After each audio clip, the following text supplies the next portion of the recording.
আমাদের সব কোষের বেঁচে থাকার জন্যই তো অক্সিজেন লাগে, তাই না? একদম অপরিহার্য। আর এই বেঁচে থাকার প্রক্রিয়ায় উপজাত হিসেবে কার্বন ডাই অক্সাইড তৈরি হয়। হ্যাঁ, সেটা আবার শরীর থেকে বেরো করে দিতে হয়। ঠিক তাই। শুনতে তো বেশ সোজাসাপটা লাগে, কিন্তু এর ভেতরের যে সিস্টেমটা কাজ করে সেটা কিন্তু দারুণ জটিল। হ্যাঁ, আসলেই অসাধারণ। আর আজকে আমরা এই মানব শ্বসনতন্ত্র নিয়েই কথা বলবো। ফুসফুস আর শ্বাসপথগুলো কিভাবে এই জরুরি গ্যাস বিনিময়টা চালায়, সেটাই দেখব আমাদের হাতের তথ্য থেকে। দারুণ। তাহলে শুরু করা যাক একেবারে বেসিক থেকে। শ্বাস নেওয়া আর ছাড়া, প্রশ্বাস আর নিঃশ্বাস। হ্যাঁ, এটা তো আমরা সবসময় করছি, কিন্তু ঠিক কিভাবে হচ্ছে ব্যাপারটা? বুকের ভেতরে কি চলছে? দেখুন, এর মূলে আছে কয়েকটা পেশি। মেনলি হলো ডায়াফ্রাম, যেটা বুকের খাঁচার নিচে থাকে, আর পাঁজরের মাঝে থাকা ইন্টারকস্টাল পেশিগুলো। আচ্ছা। এগুলোর সংকোচন প্রসারণেই বুকের ভেতরের আয়তন বাড়ে কমে। ভাবুন, একটা বেলোর মতো। যখন আয়তন বাড়ে, ভেতরের চাপ কমে যায়। তখন বাইরের বাতাস। হ্যাঁ, বাইরের বাতাস তখন হুশ করে ভেতরে ঢোকে। এটাই প্রশ্বাস। আর নিঃশ্বাসটা তাহলে উল্টো? ঠিক। পেশি শিথিল হলে আয়তন কমে, চাপ বাড়ে, বাতাস বেরিয়ে যায়। খুব সিম্পল কিন্তু ইফেক্টিভ মেকানিজম। বাহ! তার পেশিগুলোই পাম্পের মতো কাজ করছে। বেশ, বাতাস তো ফুসফুসে পৌঁছালো, কিন্তু আসল কাজটা অক্সিজেন রক্তে মেশা আর কার্বন ডাই অক্সাইড বেরিয়ে আসা, সেটা হয় ফুসফুসের একদম ভেতরে, অ্যালভিওলাই নামে অসংখ্য ছোট ছোট বায়ুথলিতে, আঙুরের থোকার মতো দেখতে। ও, অ্যালভিওলাই। হ্যাঁ, এখানেই বাতাস আর রক্তের মধ্যে গ্যাস বিনিময়টা হয়, ব্যাপন প্রক্রিয়ায়, ডিফিউশন। ডিফিউশন? এটা কি চাপের পার্থক্যের জন্য হয়? আপনি বলছিলেন আংশিক চাপ। একদম ঠিক ধরেছেন। পার্শিয়াল প্রেশার বা আংশিক চাপের পার্থক্য। ব্যাপারটা খুব সহজ। ধরুন, যেখানে কোনো গ্যাসের চাপ বেশি, সে ন্যাচারালি কম চাপের দিকে যাবে। আচ্ছা। তো অ্যালভিওলাইয়ের বাতাসে অক্সিজেনের চাপ রক্তের চেয়ে বেশি থাকে, তাই অক্সিজেন টুপ করে রক্তে চলে যায়। আর উল্টো দিকে রক্তে কার্বন ডাইঅক্সাইডের চাপ অ্যালভিওলাইয়ের বাতাসের চেয়ে বেশি, তাই ওটা রক্ত থেকে বাতাসে বেরিয়ে আসে। দারুণ! গ্যাসের নিজস্ব চাপের কারণেই এই দেওয়া নেওয়া চলছে। হ্যাঁ, আর গ্যাসের দ্রবণীয়তা, অ্যালভিওলাইয়ের পাতলা দেয়াল, এগুলোও খুব দ্রুত এই বিনিময় হতে সাহায্য করে। পুরো সিস্টেমটা আশ্চর্য রকম নিখুঁত। সত্যি দারুণ। আচ্ছা, এই গ্যাসগুলো তো রক্তে মেশলো, এবার সারা শরীরে যাবে কিভাবে? বিশেষ করে অক্সিজেন, হিমোগ্লোবিনের ভূমিকা আছে বলছিলেন। হ্যাঁ, অক্সিজেন পরিবহনের মূল নায়কই হল হিমোগ্লোবিন। লোহিত রক্তকণিকায় থাকে এটা। ও, প্রায় ৯৭% অক্সিজেন এই হিমোগ্লোবিনের সাথেই যুক্ত হয়ে অক্সিহিমোগ্লোবিন হিসেবে সারা শরীরে যায়। ৯৭%? তার প্রায় পুরোটাই। হ্যাঁ, বলতে পারেন। আর হিমোগ্লোবিন কিন্তু বেশ স্মার্ট। যেখানে অক্সিজেন বেশি, ফুসফুসে, সেখানে সে অক্সিজেন ধরে নেয়। আর যেখানে কম, কোষে। ঠিক।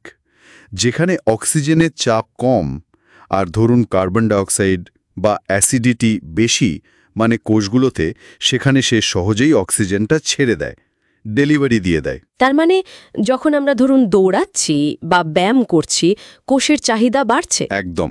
তখন কার্বন ডাইঅক্সাইডও বেশি তৈরি হচ্ছে, অ্যাসিডিটিও বাড়ছে, আর হিমোগ্লোবিন আরও তাড়াতাড়ি অক্সিজেন দিয়ে দিচ্ছে, চাহিদা অনুযায়ী সরবরাহ। দারুণ ইন্টেলিজেন্ট সিস্টেম তো।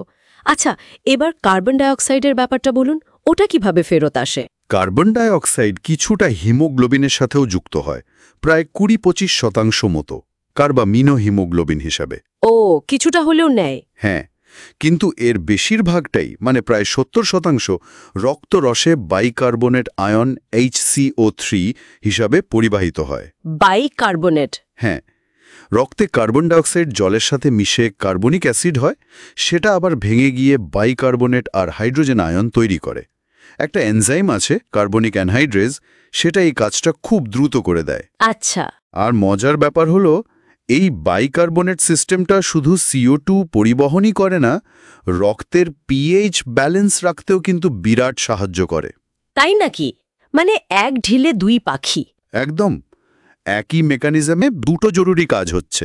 আশ্চর্য ব্যাপার। আচ্ছা, এই যে এত কিছু পেশির নড়াচড়া, গ্যাস বিনিময়, পরিবহন এত নিখুঁতভাবে ছন্দে ছন্দে চলছে কি করে? নিশ্চয়ই কেউ কন্ট্রোল করছে। অবশ্যই। এর কন্ট্রোল সেন্টার আমাদের ব্রেনে, মস্তিষ্কের মেডুলা অংশে একটা রেসপিরেটরি রিদম সেন্টার আছে। Rhythm centre? হ্যাঁ, ওটাই শ্বাসের মূল ছন্দটা তৈরি করে, অনেকটা হার্টের পেসমেকারের মতো। আর পন্স নামের ব্রেনের আরেকটা অংশ আর কিছু কিমো রিসেপ্টর আছে শরীরে, যারা রক্তের oxygen, carbon dioxide, pH level দেখে। তারা কি করে? তারা প্রয়োজন অনুযায়ী মেডুলার ওই সেন্টারে খবর পাঠায়। ধরুন আমরা যখন দৌড়াই, রক্তে CO2 বাড়ে, তখন খবর যায় আর শ্বাসের গতি আর গভীরতা দুটোই বেড়ে যায়। আবার ঘুমালে কমে আসে। মানে প্রয়োজন অনুযায়ী অ্যাডজাস্টমেন্ট হয়। ঠিক তাই, অটোমেটিক অ্যাডজাস্টমেন্ট। তাহলে পুরো ব্যাপারটা যদি একবারে ভাবি, আমরা শ্বাস নিলাম, বাতাস ফুসফুসে গেল, অ্যালভিওলাইতে অক্সিজেন রক্তে মিশল, হিমোগ্লোবিন সেটা কোষে পৌঁছে দিল, কোষ অক্সিজেন ব্যবহার করে শক্তি বানালো, CO2 তৈরি করলো, সেই CO2 রক্তে মিশে মানে মেইনলি বাইকার্বনেট হয়ে ফুসফুসে ফিরে এলো, একদম, আর নিঃশ্বাসের সাথে বেরিয়ে গেল। আর পুরো এই ছন্দটা কন্ট্রোল করছে আমাদের ব্রেন, মেডুলা আর পন্স। বাহ, চমৎকার সারসংক্ষেপ করেছেন। দেখুন, আপাতদৃষ্টিতে কত সাধারণ একটা প্রক্রিয়া, কিন্তু এর পেছনে কত জটিল আর সুসমন্বিত একটা সিস্টেম কাজ করছে প্রতি মুহূর্তে। সত্যি ভাবলে অবাক লাগে। অক্সিজেন পরিবহনে হিমোগ্লোবিন হাভলিন আর কার্বন ডাইঅক্সাইডে বাইকার্বনেট। হ্যাঁ, এই পার্থক্যটা গুরুত্বপূর্ণ।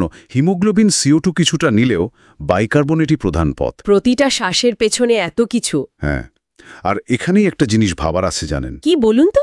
আমরা তো জানলাম ব্রেন শ্বাস নিয়ন্ত্রণ করে।